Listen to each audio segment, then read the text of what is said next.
Hey, everybody, I finally made it. Hey, everybody, I finally made it. Hold on, where's my thing? Sorry, I had a hard time getting out of the pool today. We had quite a turnout. We had a bunch of people show up, and we had a great time, and I'm still wet. So, all right. Can everybody see me all right? Somebody tell me if they see me. They might see me.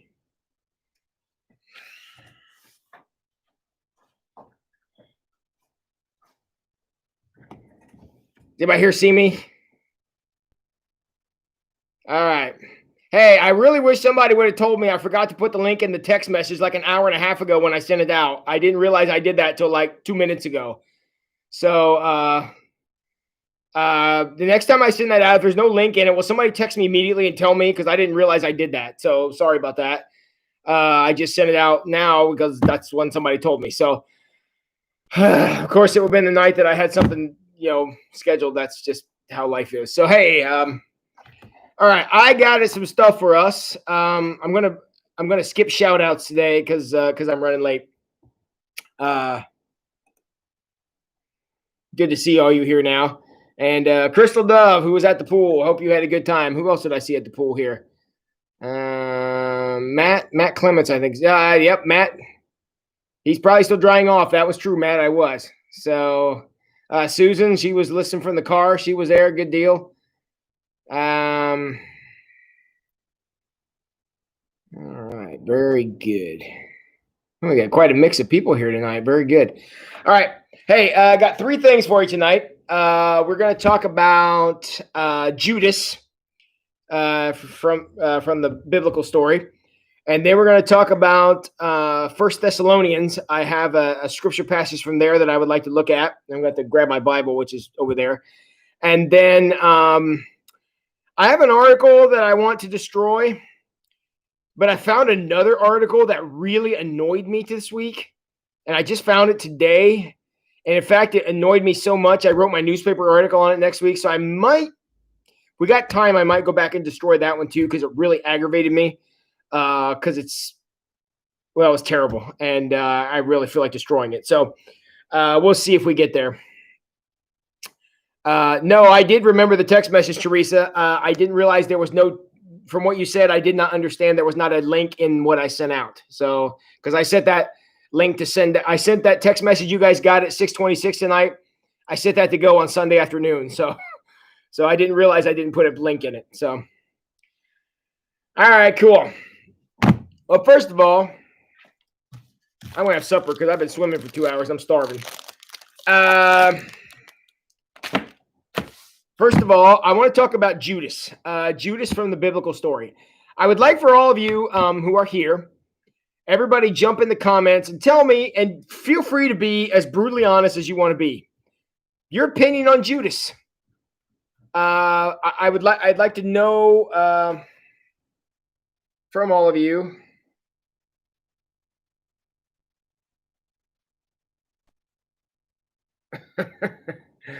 Sorry, hilarious text messages.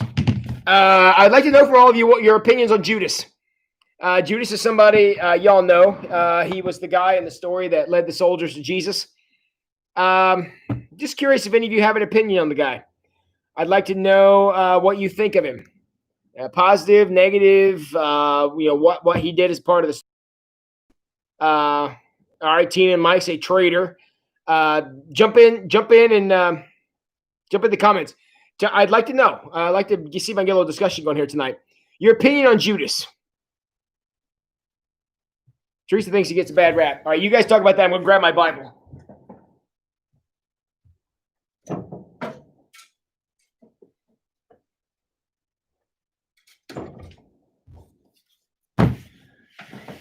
Come on, guys. I got 2 comments on Judas. There are 27 of you here. Somebody tell me what you think of Judas.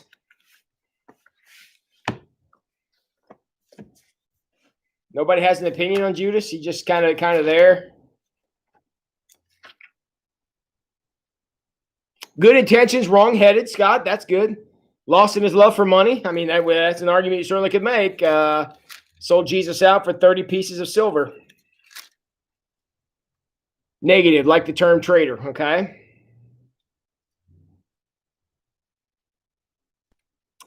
He did not know what he was doing and what he would cause. Okay, so you're going with the misunderstood idea. Okay.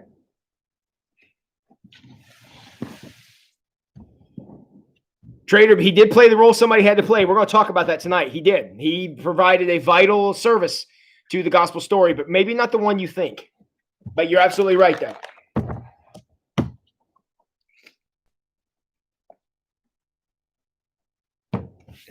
Anybody else?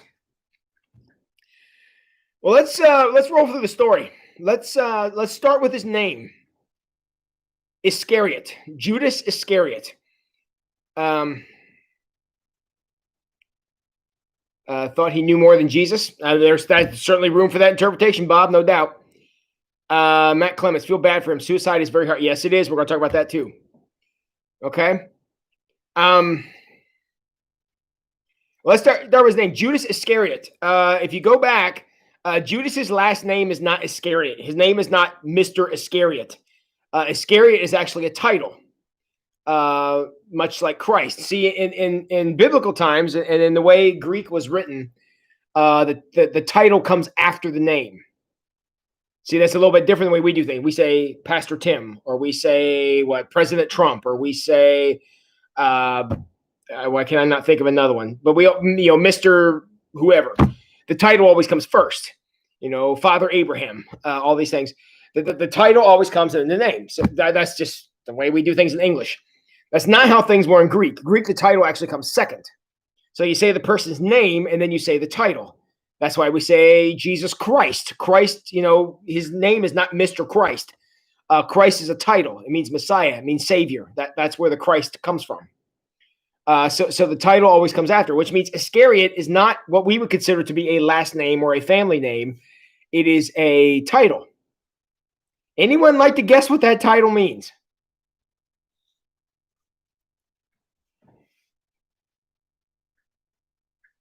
Oh, it seems like Tim Dickey and I are very close together on Judas. Anybody know what the term Iscariot means? Want to take a guess? I mean, you could probably guess this one. It's not going to be a super shocking thing when I tell you.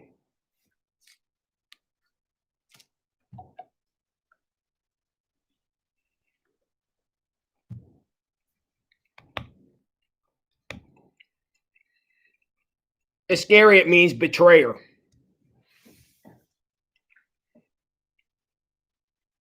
It means one who betrays.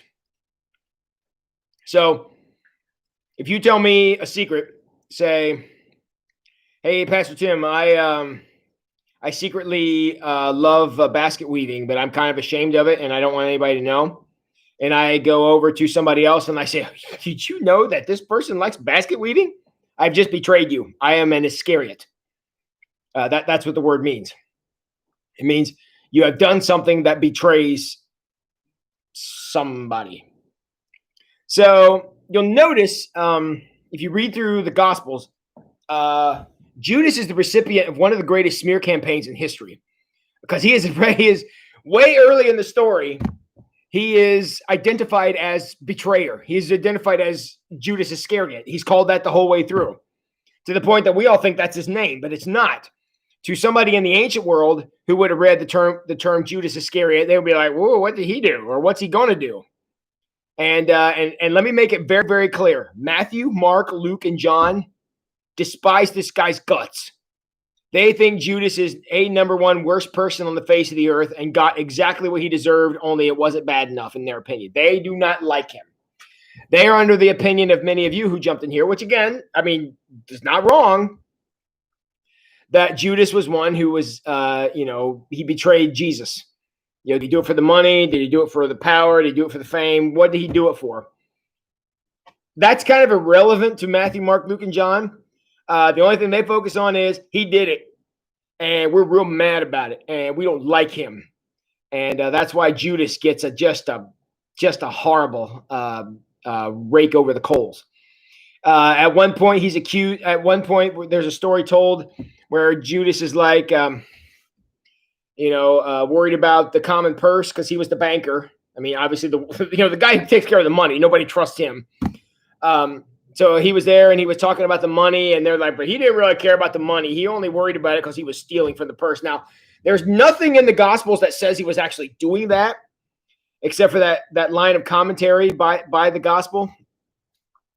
And so there's nothing in the gospel story that tells what he was doing with it. I mean, what was he doing with it? Was he putting it away for a rainy day? Was he what was he investing in his future? Did he have a stock dividend?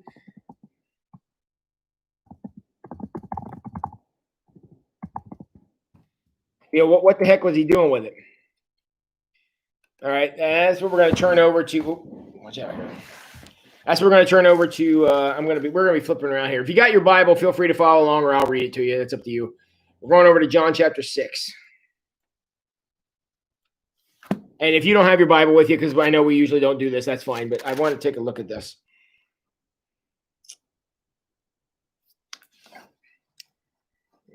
Come on, mouse. I'm sorry. Did I say John chapter? I meant John chapter 12. John chapter 12, verse 6.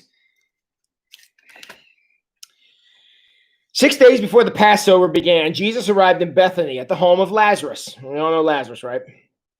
The man who was raised from the dead. A dinner was prepared in Jesus' honor. I mean, let's be honest.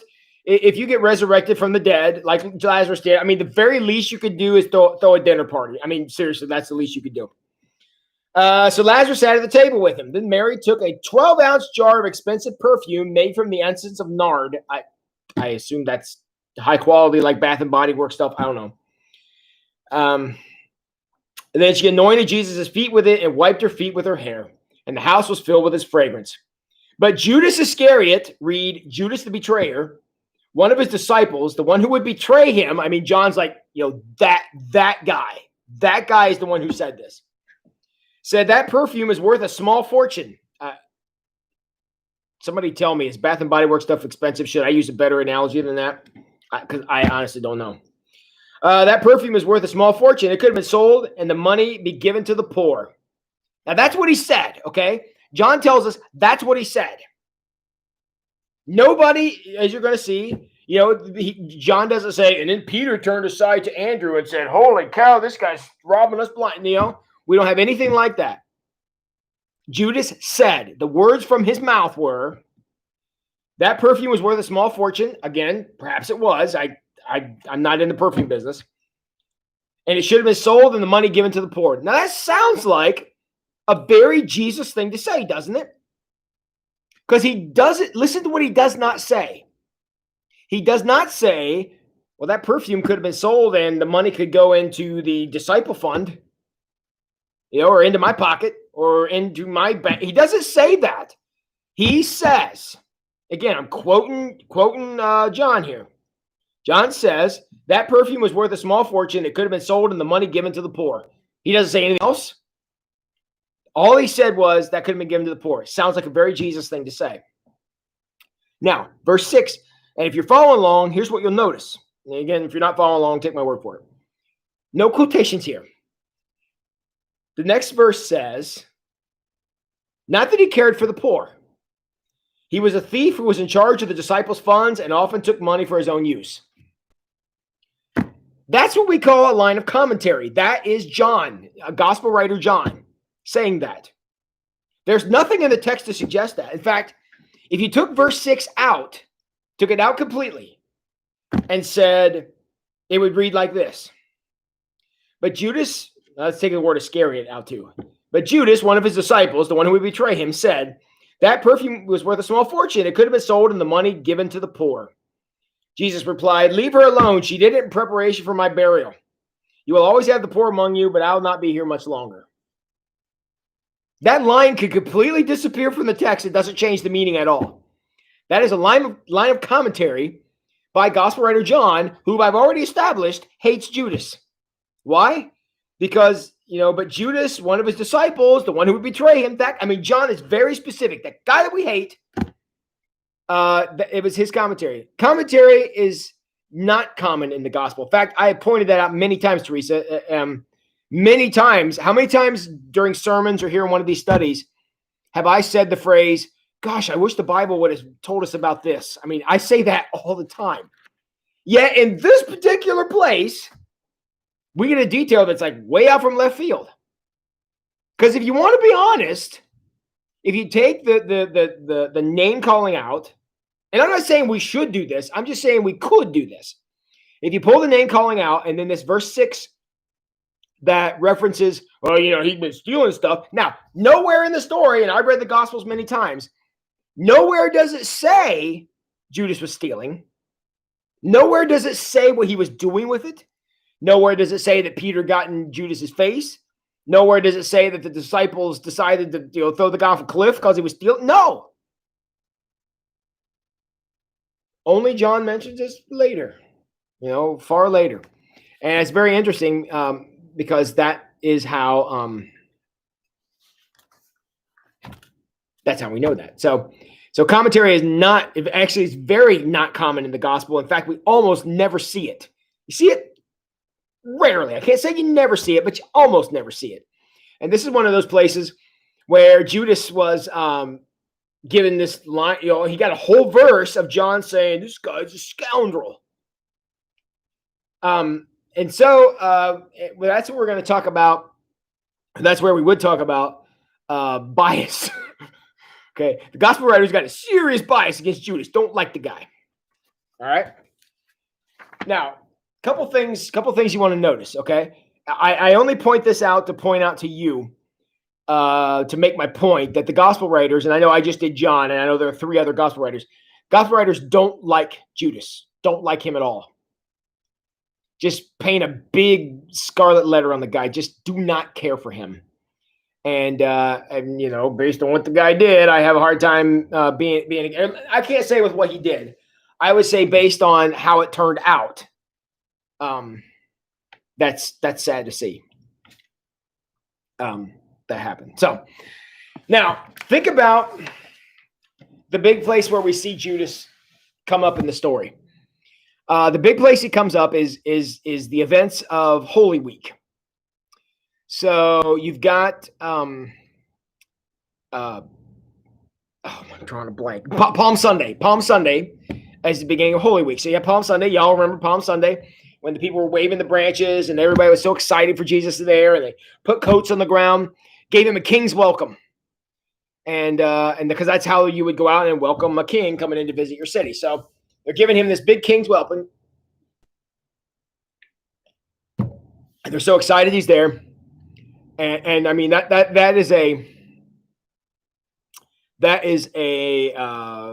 welcome they gave him is an identification of Jesus as king. Okay, so that's what that welcome means. Judas is there for all that. He's not necessarily pointed out. He's not necessarily, does anything. Sorry, I got to turn my air conditioner down. It's still hot in here. He doesn't necessarily, he's not really mentioned, but we have to assume he's there because he is at the Last Supper. So you go through the events of Holy Week. Jesus teaches some parables and he does some things. He cleanses the temple, meaning he goes in and he throws out the money changer. Oh, Tim Dickey. Nard is made from a plant that grows in the Himalayas and is used as ointment or perfume. The cost of the ointment was worth 300 denarii, about $54,509. Wow, that's like an annual. That's like more than my annual salary. Wow, that's a lot. That's a lot of money. So, that's an important thing to think about. That was a big sacrifice that she made. So, all right, hang on. I have to get back to my thoughts. Holy Week. So Jesus cleanses the temple. He kicks the money changers out of the temple. He throws them out. He brings the poor people in. So that gets everybody all, in a tizzy. And how much was the 30 silver pies? Assuming that's 30 silver coins. How much was that? I don't know, Tim. There's your next question. How much was the 30 pieces of silver worth, Tim? Look that one up. Because I don't know off the top of my head. Sorry, I'm having ADD here real bad. So we go through Holy Week. He teaches the parables. He gets everything going. Then we come to what's known as Maundy Thursday. Maundy Thursday, which was also, we know it as Christians, we know it as Holy Week. Honestly, our Jewish sisters and brothers share this holiday with us. They were celebrating Passover, and y'all know Passover. We're going to be talking about Passover on Sunday mornings when we talk about the plagues of Moses, because that's when Passover happened. So they're celebrating Passover. So the first thing of Passover is the Seder meal. which happens at sundown on Thursday night of Passover week. So they're celebrating Passover. All the disciples, including Mr. Iscariot, are all there, and they're having this conversation. And then in the middle of this conversation, things go weird. All four Gospels record it this way. They all record it a little differently. But if you go back and read what's known as the Last Supper or Monday, Thursday, or whatever your title in your Bible may have, they all go a little differently. But they all go with starting out with Judas there, and then Judas leaving as before it's over. So they're celebrating the Passover meal, and in all of them, Jesus looks at Judas in some way. Again, it's not identical in all four Gospels, but they look at him in some way, and Jesus says, "Whatever you're going to do it quickly, or now's the time, or get to it, whatever." And Judas leaves. Now,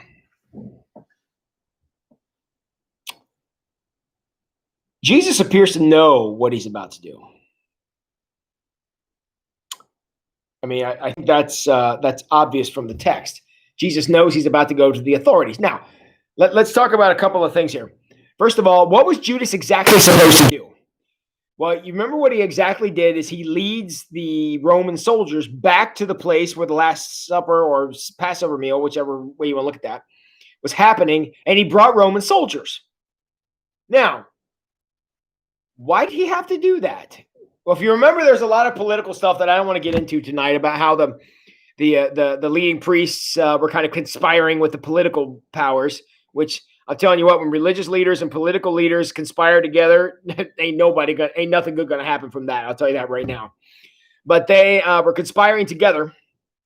And so what was supposed to happen is the religious authorities, meaning the Jewish leaders, did not have the authority to arrest somebody. Now, they could put out some, make problems for people, but they didn't have the authority to arrest anybody. Only the Romans could do that. And since that's what the religious leaders wanted, they had to do this in conjunction with the Roman leaders. So they worked together and decided they made enough of a stink that finally the Romans were like, fine, we'll go pick him up. Which one is he? That's kind of interesting because it would be tough, I think, for a Roman soldier who was a Greek, not a Jewish person, tough for them to know which, and I know this is going to sound anti-Semitic, and I don't mean for it to, but this is just true. Which Jew we going to go get? They want to make sure they got the right one, because it would have been difficult for somebody from a different culture to be able to make sure they got the right guy. So Judas was there to make sure the Romans got the right guy. So part of Judas's role was to make sure that one of the disciples didn't step up and take one for the team for Jesus. If say they would have arrested, Andrew, one of the disciples, by mistake, crucified him, and suddenly when Jesus shows up, that's not a resurrection, that's a hat trick. That's a trick. There wasn't going to be no tricks going on here. So Judas was there to make sure the Romans got the right guy. By the right guy, meaning Jesus. And so Judas was leading him out there. Now, that's what Jesus wanted to have happen, or needed to have happen, however you want to say that. But the question is, what did Judas think he was doing? I've really thought about that. Because in the midst of the Seder meal, after all of the excitement of the previous, 5 days prior to this, when Palm Sunday was happening, everybody thought he was the king. Everybody was super fired up. Everybody was thinking something magnificent was about to happen. And Jesus then goes and he kicks some merchants out of the temple. And then he heals some sick people. And then he teaches some stuff. And he's talking about peace. Now he's at the Seder meal and he changes the rubrics of what was supposed to be said. Everybody's like, Jesus, can we get to the butt kicking yet, please? I think, and we see hints of this other places in the gospel. Who did Judas think he was selling out? I think Judas thought he was selling out the Romans, to be entirely honest with you. And his response to what happened seems to bolster that agreement. Everybody's like, Judas just wanted the money. Friends, what did Judas do with the money? He gave it back in all the gospel. And remember, I very painstakingly pointed out to you that the gospel writers hate Judas. So they're not going to do anything to make this guy look better by saying, oh, he refunded the money. He must have actually done that because they were on a smear campaign throughout their entire gospel. And then finally Judas returns the money, tells me that that's not the gospel writers trying to cover up for the guy because they had no interest in that. They've been calling them names the whole time. So for him to give the money back, if that's what he thought was going to happen, why did he give it back? I think he gave it back because what happened was not what he thought was going to happen. I think Judas thought that if I turn the screws on Jesus, we can get this party started Joyce Koenig style, right? I think that's what he was thinking. Because again, we see Peter making the same mistake. Now, he doesn't make the catastrophic error that Judas makes. But I think that what Judas wanted was to force Jesus' hand, or at least set him up. And in fact, if you go back to the conversation that Jesus has with Judas in all four of the Gospels, it almost seems like that's what Jesus led Judas to believe. Now, if that's the case, and look, I know there are 32 of you logged in here right now, and at least one of you sitting out there, I don't know about this, Pastor Tim, and that's fine. I'm not trying to convince you because Judas did something wrong. I mean, he made an error. But if you think about it that way, Judas' story becomes an absolute tragedy. Because according to both the Gospels and the book of Acts, Judas killed himself over this. Again, not exactly what we think someone would do if they just got their way. Only incredibly intense regret would have led him to make a decision like that, to take his own life, as sad as that is. And here's the tragedy. 3 days later, Jesus was back. And Judas never got to see that, at least not on this side. So I really think Judas is a tragic character in the Gospels. The Gospels hate him, call him names. History has judged him incredibly harshly. I really think that all Judas was guilty of was making the same mistake that almost everyone else in that time period made. Even the disciples were like, woohoo, when we go start fighting? I mean, even Peter pulls Jesus aside and says, Jesus, crucifixion, what the heck are you talking about? I mean, even Peter is not really in on this. So basically, the only thing Judas is guilty of is he was the only guy who stood by what he believed clear to the end. Because as soon as Judas shows up with the Roman soldiers that, Jesus is going to Shazam on these guys, they all ran off. Judas is still standing there. Judas was the last disciple to leave. All the rest of them had scattered and left by that point. Judas was the last disciple to walk away or run away. And he did that because he thought, man, I don't want to miss this show. So if you want my thoughts on Judas, I don't have the agent of the devil idea that many people do. I see Judas as an absolutely tragic character. Of all the disciples in the crucifixion resurrection story, if you just take that story, I'm not talking about what happened in the book of Acts and the birth of the church. If you just take the portion of the gospel story that deals with Jesus getting arrested and Jesus getting crucified, which is a pretty central tenet to Christianity, there is no disciple that had a bigger hand in that than Judas. Now, that's not to take away from what the rest of them did going forward. I'm not trying to do that. I'm not trying to lift up Judas to ultimate saint status here, because I'm sure he'll never attain that. But if you want to talk about a disciple who had courage in his convictions, even if those convictions were incorrect, it was Judas. And I really think that's the way we can see him. Yes, Jesus Christ Superstar picks up on this, Tim. That's absolutely right. And not a place that you will see that often. So, all right, friends, comments. Well, I have a second bite of my supper. What do you think of that? What do you think of that portrayal of Judas? Somebody jump in the comments and talk to me.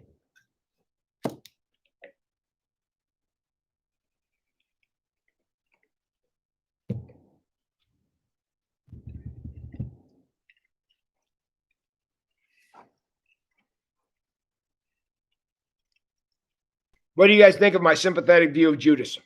And if you don't like it, jump in there and tell me. Let's fight about it.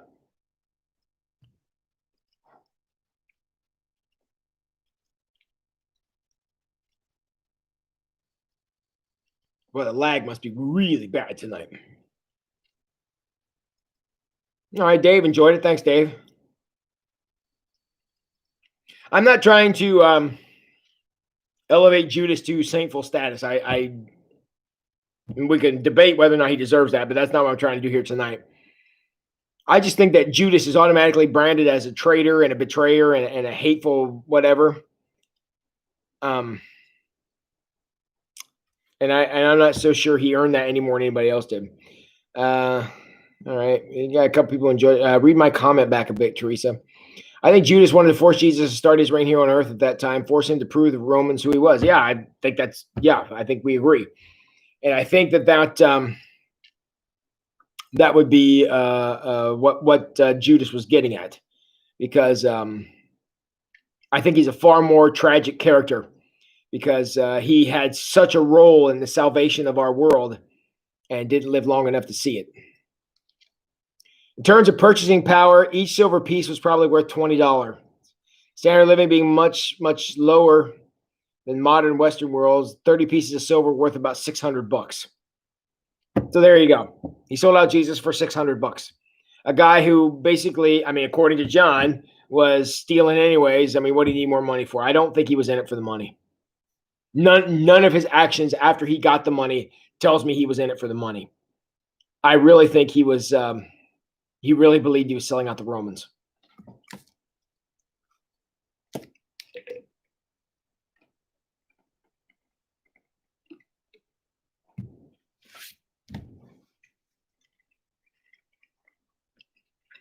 Anybody else?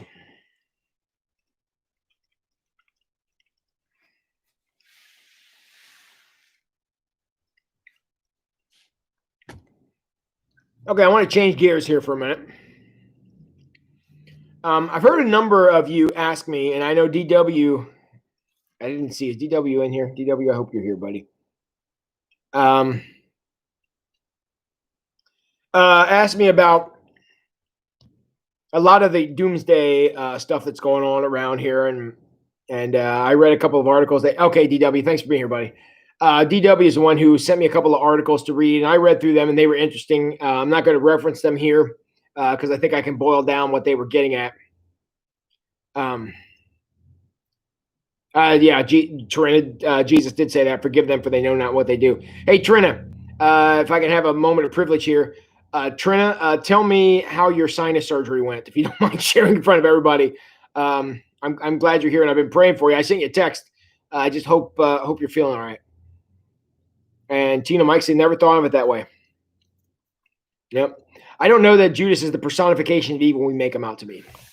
So, okay. So I'd like to talk a little bit about the end of time. We'll go from the happy topic of Judas to the happy topic of the end of the world. Really, what's the next step? So,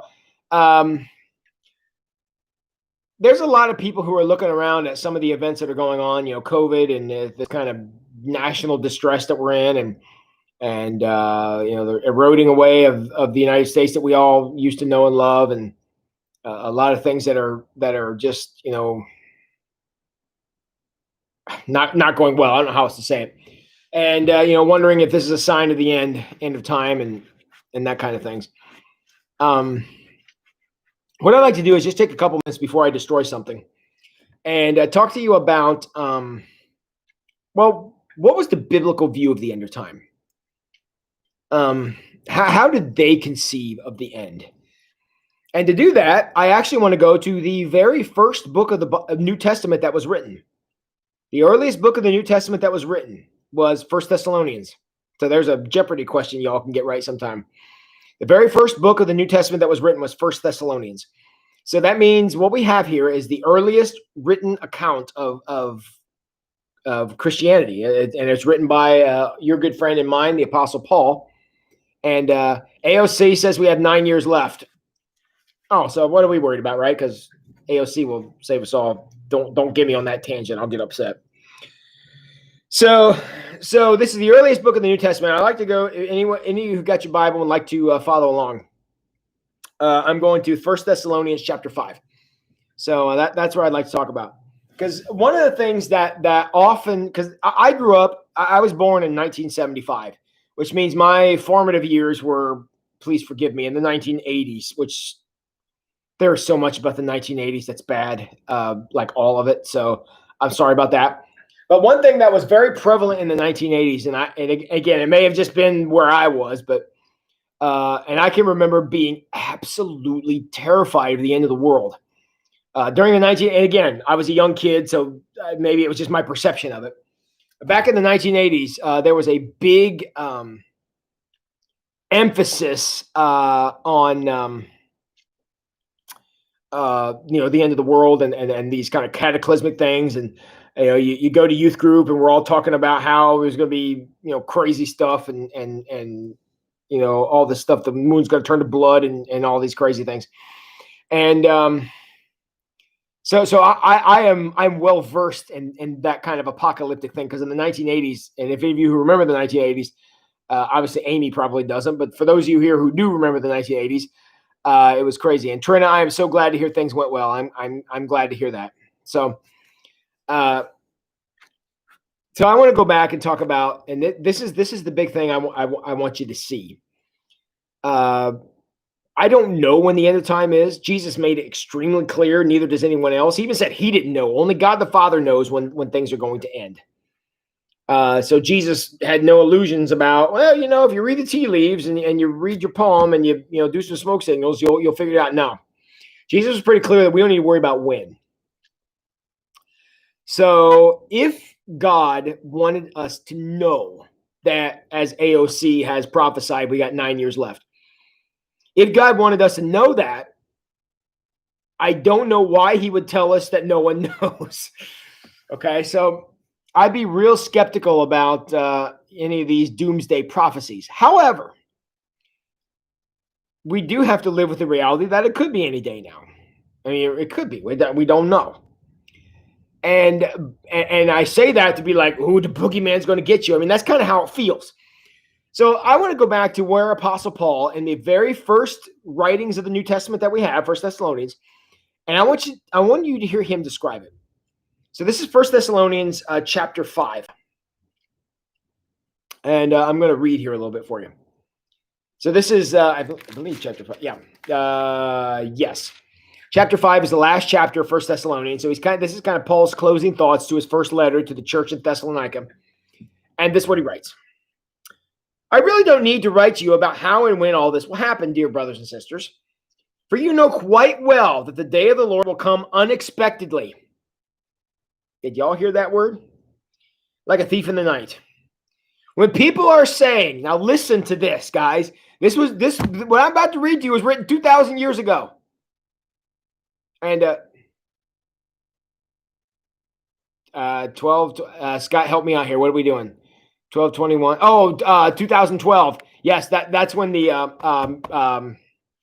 the people from South America, I forget the name of them, thought that the time was going to run out because the timeline ran out.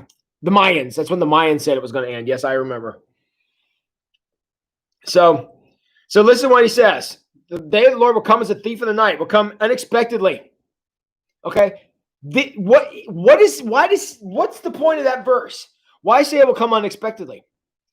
Is that to say, y'all better be careful? It might be any time now. No. He's saying don't worry about it. And don't be concerned about it. You be doing what you're supposed to be doing, and be faithful, and say your prayers and all these things. Take in what's happening. Pay attention. Feed the poor, clothe the naked, so on and so forth. Don't worry about it, because that's in God's hands. Now, verse 3. When people are saying all is well, everything is peaceful and secure, then disaster will fall on them as suddenly as a woman's birth pains, as your child is about to be born, and there will be no escape. Well, that's incredibly uplifting, right? However, does anybody on this planet right now who has more than 7 functioning brain cells, are they willing to say quote, all is well, everything is peaceful and secure. Does anybody think that? I'm going to go ahead and answer for you. No, nobody is saying that. Pick your social media, pick your YouTube channel, pick your commentator, whether it's MSNBC or if it's Fox News or if it's, the Young Turks or if it's the Daily Wire. It doesn't make any difference. You pick out who you want to go listen to, and ain't none of them saying, woo, everything's hunky-dory, woohoo. Nobody's saying that. Even the guy who preaches at Wayne Street on Sunday ain't saying that. So nobody thinks that. And so that, that's when disaster will come. There'll be no escape. So what Paul is saying here, guys, don't put on the blinders. Okay? Are there frightening things to happen? Yes. Yes, there are. But don't be afraid of God in the midst of that. And I think that's where a lot of people go with a lot of this eschatology and a lot of the level 5 Jumanji. You tell Michelle that when the rhinoceros starts stampeding, I'm going to come to her house. So the idea here is that he wants people to just be aware, but don't be afraid. Those are two different things. And why do we want to be aware? Well, let's go into verse 4. But you are in the dark about these things. Now, the world may be, and the world may, go watch one of those Left Behind movies, or they may, hear one preacher preach one sermon way back when and whatever, and it scared them half to death, and they may be carrying that with them still. But you know better. And I know you know better. All of you know better. And DW, that's what I really got out of the articles that you sent me.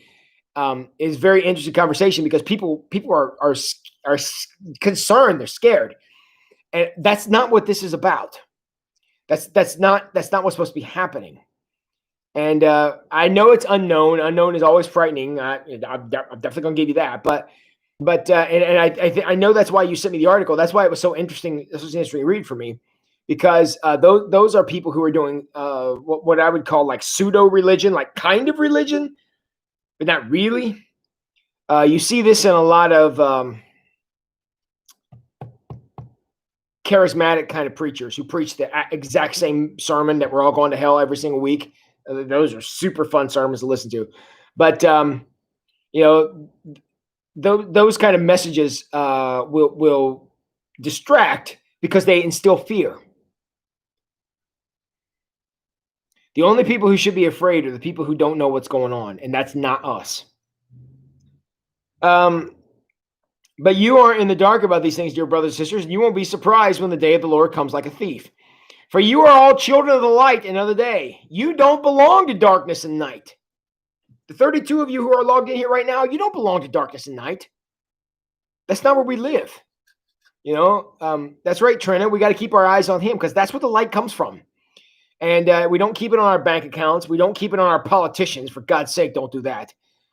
We don't keep it on government. We don't keep it on commentary. We don't keep it on those things. We keep our eyes on him, and that's where the true light comes from. And he says, the image of a thief in the night, that's not exactly a reassuring image. However, he says, you won't be surprised when the day of the Lord comes like a thief. You're not going to be surprised by that. Why? Because you're excited about it. See, that's one of the things about the end of time that is,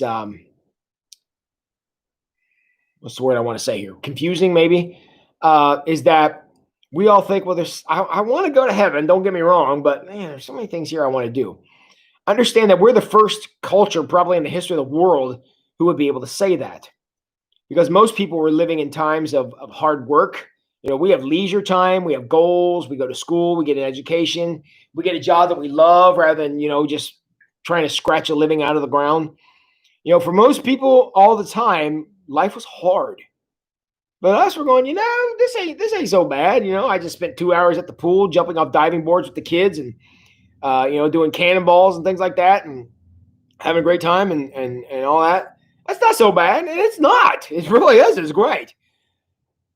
But when we start to look at this world and think, man, I don't know about heaven. I kind of want to be here. And you start getting attached to things of this world, that's when you could run into problems. And that's where things can get scary, because you may think, oh, I don't want to lose this. And God's saying, yeah, but look at what I got here for you.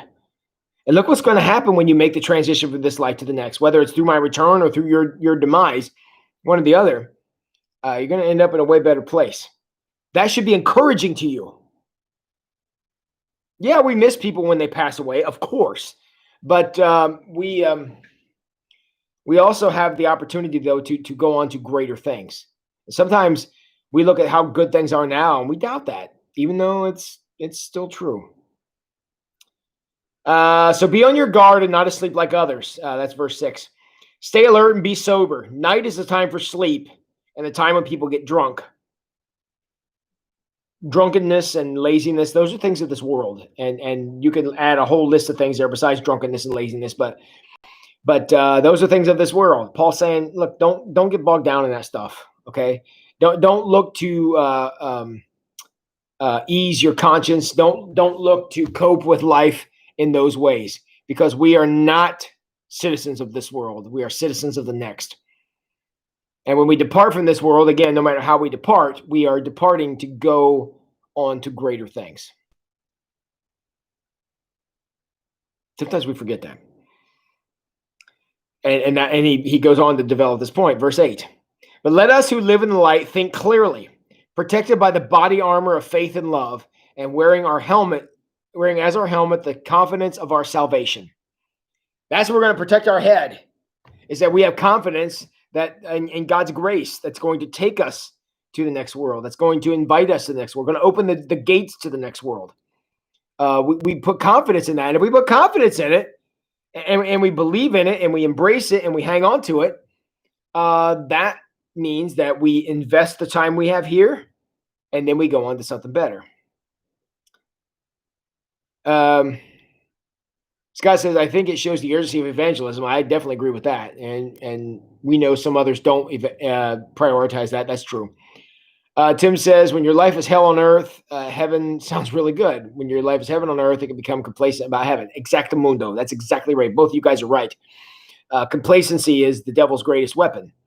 And that's when we get scared about the, going on to the next world, is because we're concerned about leaving behind everything you see here. We lose sight of the fact that there is something greater coming. So how is all this possible? How can we have faith in this? Well, verse 9. For God decided to save us through our Lord Jesus Christ, not to pour out his anger on us. It's not wrath. How many times have you heard that sermon? You better straighten up or you're going to go to judgment, and that's not grace, friends. And I'm not saying that should give you license to go do whatever your little heart desires, but it does mean that that's not God's desire. His desire is to do good things for us. I mean, the whole gospel story is about that. Verse 10. Again, so if God wanted to do this, what did he do about it? Verse 10. He died for us so that we can live with him forever, whether we are dead or alive at the time of his return. The result is the same. And this is the big verse, friends. And whenever, you're looking at the world and thinking, man, how much longer can this go on? Because we've all said that, especially here recently. I want you to remember 1 Thessalonians 5:11. 1 Thessalonians 5:11. Again, this is a passage from the very first book of the New Testament that was written. It's written by the greatest evangelist that ever walked the face of the earth, the Apostle Paul. And he's just spoken about the end of time and the end of the age and transitioning. And this is his final verse on that, verse 11. He says, so encourage each other and build each other up just as you're already doing. I like the NIV translation of this verse better. It says, therefore, encourage each other with these words. Take the idea of the end of time and encourage each other with it. That's what we're missing. We dread it. We fear it. We make movies about how scary it's going to be, and we're terrified. That's so wrong. I'm not saying that we all want to, go to heaven tonight, but I am saying that when we put this kind of stigma around it and make it be something scary, we're missing the point, because nobody gets encouraged by that. And that's what it's for. You go read those gospel stories, my friends. God went a long way to secure this kind of blessing for us. And we shouldn't be beating each other on the head with it. We should be encouraging each other over it, because it's definitely something worth being encouraged about. And that's kind of the point I wanted to make as far as the current event. Yes, there are some difficult things going on today. No question about that. However, even if this whole thing ends in a way we don't want it to, for whatever reason, we're going on to greater things. Jesus came and died on the cross to give us the opportunity to live with just that kind of hope. And that's a lot of hope, friends. And I hope that you will embrace that as we go forward. All right. Anybody got a comment about that while I have the third bite of my supper?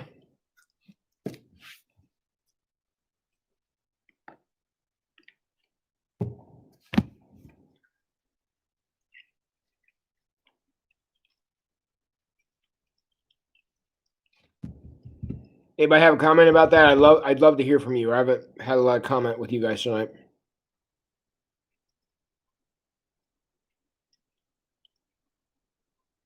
You know, I love them truth bombs.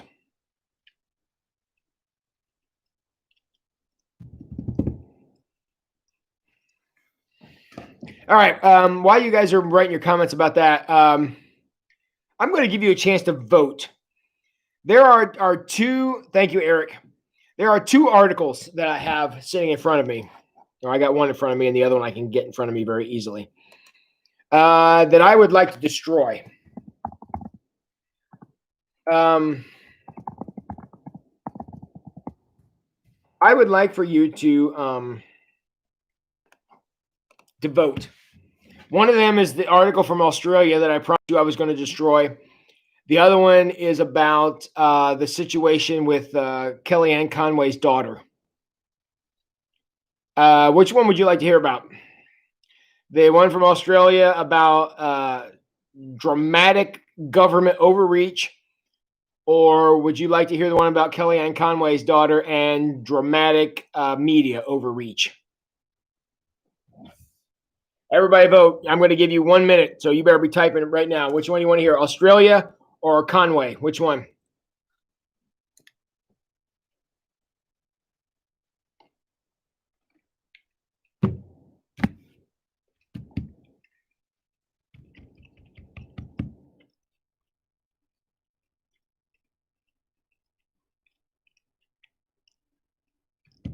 Time is running out, and I only got one vote in. Australia or Conway? What do you guys think?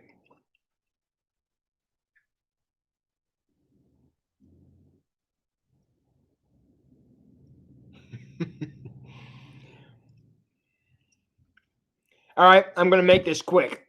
Looks like Conway is both. The media overachiever. All right, that's Conway. All right, here we go. Kellyanne Conway's daughter's name is Claudia. And I'm going to say this quickly and kind of go through this and destroy this because this just frustrated the heck out of me when I read it today. So much so that if you would like more information on how bad I think this is, make sure you grab my newspaper article going in next Monday, because I wrote my article about this in the newspaper because it just frustrated me to no end. All right, quickly, who is Kellyanne Conway for those of you who don't know? She was the manager of President Trump's election campaign. She's also a Republican Party pollster and spokesperson. She's just around political circles. She's a part of the Republican Party, and she works in Trump's administration, I'm pretty sure. So she's very, very well connected in the Republican Party.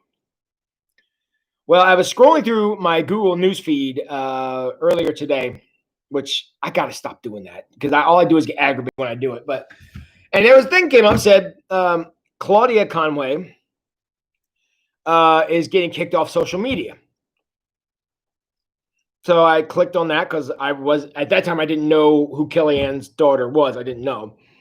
And I found out that Claudia is Kellyanne's daughter. Now, by that headline, the headline was Claudia Conway kicked off social media. I mean, there may be more words in that, but But that was essentially what it said. Now, my original thought was she's been kicked off by Twitter because Twitter was the one that was the big deal.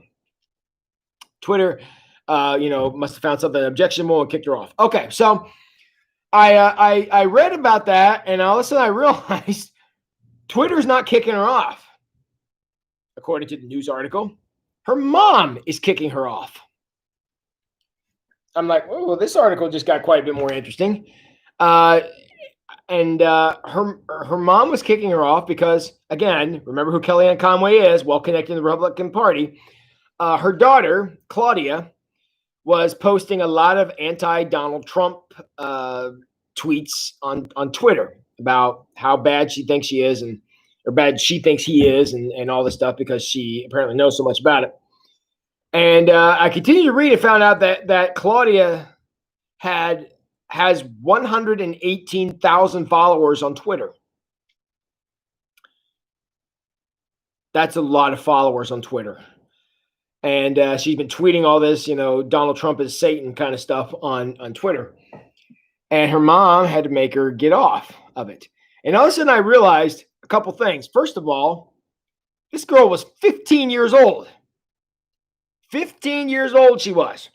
And there was a picture over there, and she had that typical blank stare of those kids that age always have. That kind of, it's just like, is there any personality going on in there?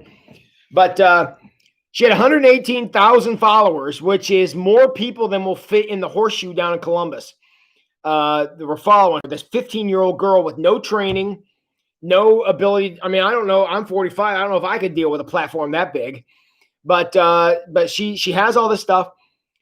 And she's been posting anti-Donald Trump stuff on Twitter, which if you've ever have anything to do with Twitter, that's not anything new. That's kind of par for the course there.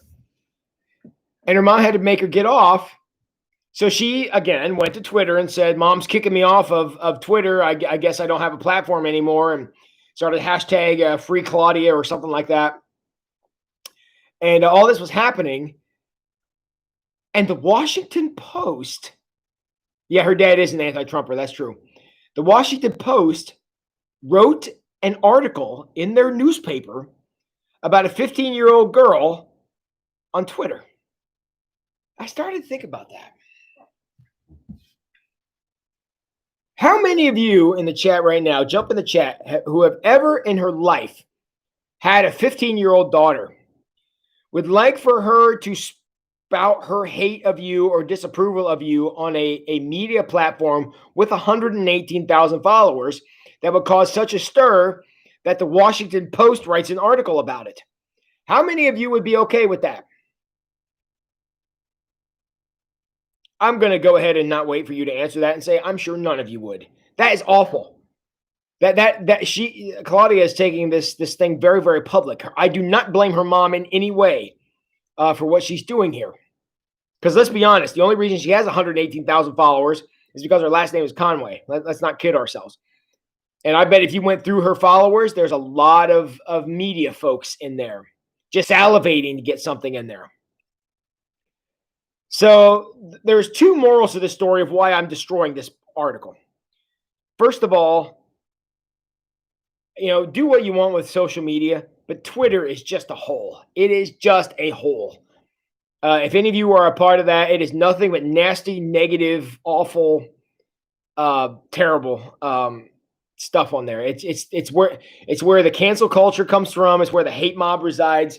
That's a bad place to be. And look, that stuff is out there forever. Thanks to the Washington Post, Claudia Conway will never, ever be anything other than this now. The rest of her life, this is going to follow her around. Because you can't tell me if she doesn't eventually wise up and follow in her mother's footsteps and end up, in some kind of media thing or maybe try to get into politics or something, that this is going to come back up. So parents, for God's sake, watch out for your kids on social media, especially Twitter. All of it's bad. TikTok is awful. And if you want to get on there and say, hey, here's a picture of me and my friends, and I put it on Facebook and it's this funny picture, that's all cool. But if you want to get on there and start spouting politics, man, that stuff is there forever. I have an Instagram page that I look at like 4 times a year or something. I don't get on there very much. And that's I don't post anything there, and I would never post anything of a political nature there because that stuff can come back at you. And poor Claudia does not realize that she's going to be living under the shadow of this for the rest of her life, and I feel bad for her. But 15-year-old girls tend to be dumb. My apologies to 15-year-old girls, but that's just part of the deal. And I feel bad for her that this stuff is out there. And the Washington Post, who, let's be honest, just loves the fact that they can nail Kellyanne Conway on this, just relishing that so much so that they're writing a news article on a 15-year-old girl being rebellious against her mom. Holy cow! Stop the presses, right? I just don't get that. But here's the second lesson. To me, it may be confirmation bias, but our media is predatory. This is a predatory move for the Washington Post to put this out there about a 15-year-old girl. Now, I firmly agree she shouldn't be doing it. Perfectly agree. But how many 15-year-old girls or 15-year-old kids, not just girls, out there are doing things that we all go, I don't know that you should be doing that. I don't know if that should be happening. And they don't end up being a national news story like this was. That reporter who did that should have known better. Now, I'm sure that they're super thrilled with what they've done here, but I'm destroying this because I'm frustrated that somebody at the Washington Post, who apparently a reputable newspaper, but we could dispute that, would run with a story like that just doesn't do nothing but hurt people. Now Kellyanne is going to have to go deal with this. Claudia is going to have to deal with this. The Republican Party is going to have to deal with this. Why? Because a 15-year-old girl spouted off stuff, rhetoric that was anti to her mother on Twitter. That's it.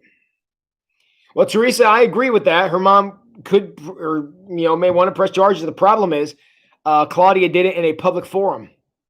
I don't know that there was anything. There may have been something immoral going on there, but I don't know that there was something illegal going on there. Because Claudia posted that, and I'm sure Twitter's rules of service covers them. I'm sure that they've got that. So quarantine all media people. I would agree with that. Kellyanne Conway, Trump's attorney. I know she was his campaign manager. She very well could be an attorney who works for him too. And that really could be a conflict. Absolutely. And that's absolutely, which I'm sure why when the Washington Post saw that she was doing this, just were thrilled beyond belief that now they got a story out of a rebellious 15-year-old girl. Because again, that never happens, right? So that's why I'm destroying this. Claudia was wrong. Twitter was wrong. The Washington Post was wrong. Therefore, they're all destroyed. So be careful with your kids on social media. It's awful. So, all right. If you guys will give me 2 minutes of privilege, I will also destroy this Australian thing. Really quick. I'm destroying this because it just annoys me. There was in Australia, apparently because of the COVID virus, you're not allowed to have gatherings.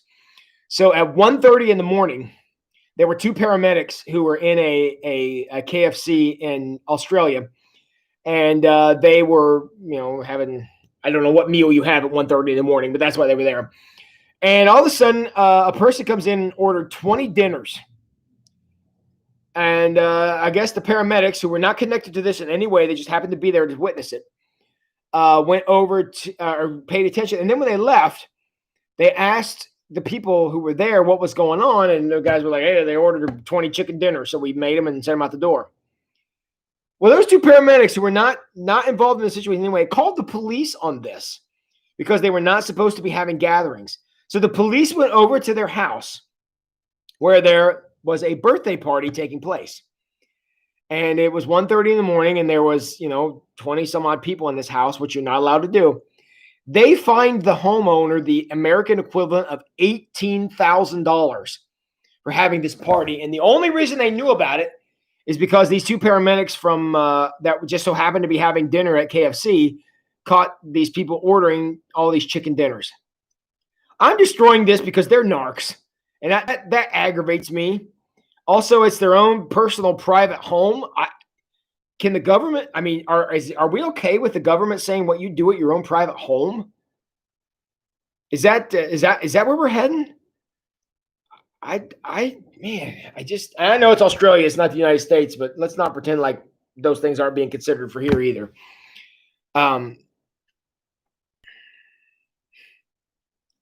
Is that where we are? I mean, is that what we've come to? I certainly hope not.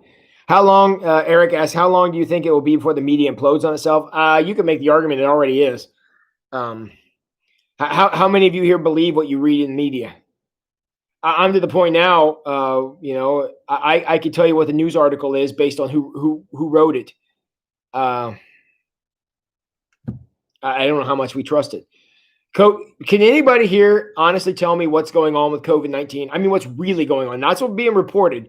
What's really happening with COVID-19? Do you really feel like you know what's going on? Because everything I hear is spin, or at least it sounds like spin. How I don't know. I think the media has lost so much credibility that I think they're already well on their way to imploding. Snitches get stitches. There you go, Tina and Mike. That's kind of where we're at.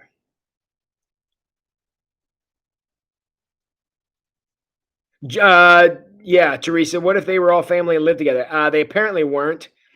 But again, it's their private home. I don't know that I want the government dictating. I mean, again, if you're hurting somebody or hey, here's my private home, I can keep that person chained up in the basement if I want. No, you can't do that. But I don't know that people who were there of their own choice in a private home. I don't know if I want the government. I don't know. I mean, if they're in there having a meth lab, yes, again, that hurts the community. I can understand the government breaking that up, but that clearly wasn't going on here. Tim Dickey, George Orwell may have been a prophet. Yes.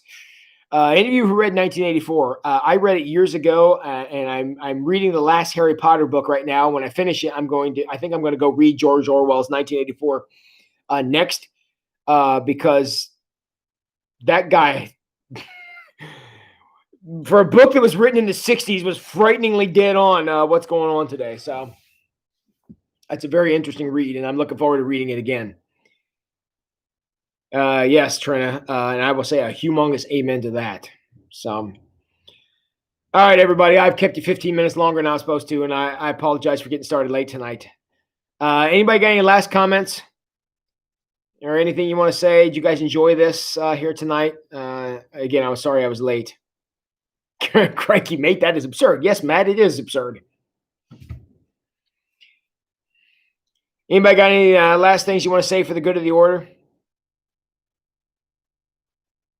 Yeah, funerals have been a very interesting thing. I got one tomorrow. I had 2 last week. I had 2 the week before that, and they're very interesting. Bob, I've heard that too. I've never seen the movie Atlas Shrugged, but I've heard that it very, very much fits into the stuff we see going on now. Thanks, Eric. Glad you enjoyed it tonight. Yes, Teresa, thank you. Thanks for the suggestion.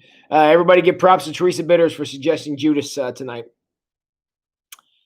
Yes, Scott, good night. I know you had a big night. Good to see you over at the pool, too. So, all right, everybody. Oh, yes. Thank you, Matt. A number of you have asked about magnet fishing.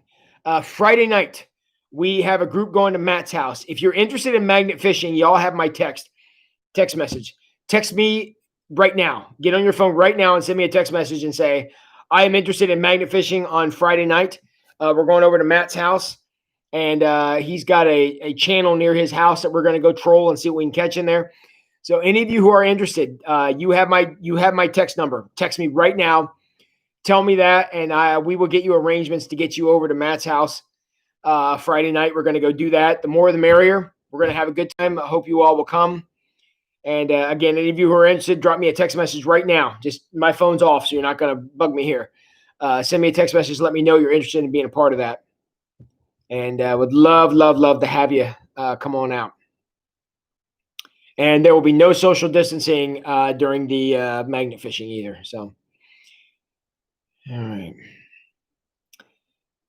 right, everybody. Hey, I appreciate you all very much. We'll come back next Wednesday.